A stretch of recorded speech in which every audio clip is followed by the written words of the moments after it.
दोस्तों, दज्जाल इस वक्त इस दुनिया पर मौजूद है।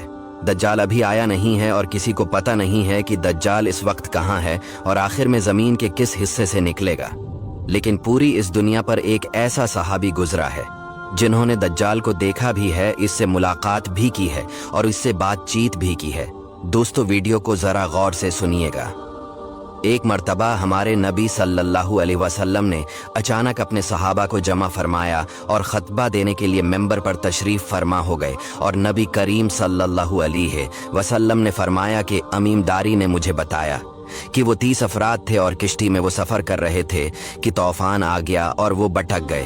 तकरीबन महीना भर वो समंदर में घूमते रहे और एक दिन सूरज गुरूब होने के वक्त एक नामालूम ईलैंड पर वो पहुँचे। उन्हें वहाँ सयाह रंग की मखलूक नज़र आई जिसके जिस्म पर बाल बहुत ज़्यादा थे। उन्होंने उससे पूछा कि तुम कौन हो? उसने कहा, मैं जासूस हूँ, और कहा कि हमें अपने बारे में कुछ बताओ। उसने कहा कि ना मैं तुम्हें कुछ बताऊँगा न तुमसे कुछ सुनूंगा। तुम उस बदखाने में जाओ, वहाँ एक शख्स तुम्हारा बड़ी बेचैनी से तुम्हारा वेट कर रहा है, वही तुम्हें कुछ सुनाएगा भी और बताएगा भी। फिर वो सब अंदर चले गए। वहाँ एक शख्स सख्ती से जंजीरों में झगड़ा हुआ था। उसने पूछा कि तुम लोग कौन हो और कहाँ से आए हो? उन्होंने बताया, शाम से आए हैं। उसने पूछा, अरब का क्या हाल है? और एक शख्स वहाँ पैदा होना था, उसका क्या हाल है? यानी हमारे नबी अलैहिस्सलाम के बारे में पूछा। सहाबा ने बताया कि वो अच्छे हाल में है।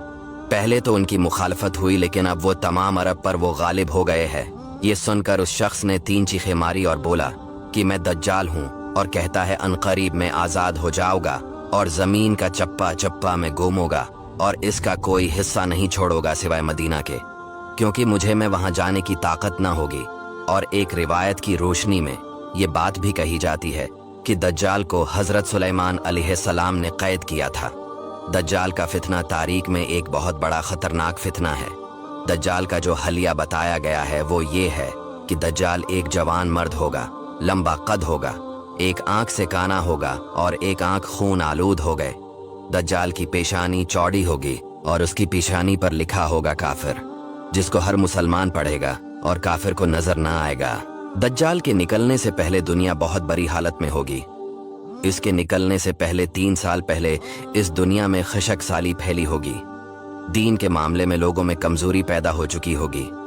तब दज्जाल ईस्ट साइड से अस्बहान या खुरासान शहर से निकलेगा और जमीन पर 40 दिन रहेगा, जिनमें से एक दिन 1 साल के बराबर होगा, दूसरा दिन महीने भर के बराबर होगा और तीसरे दिन हफ्ता के बराबर होगा। इस मद्दत में दज्जाल अपने गड्ढे पर सवार होकर सारी दुनिया का चक्कर लगाएगा।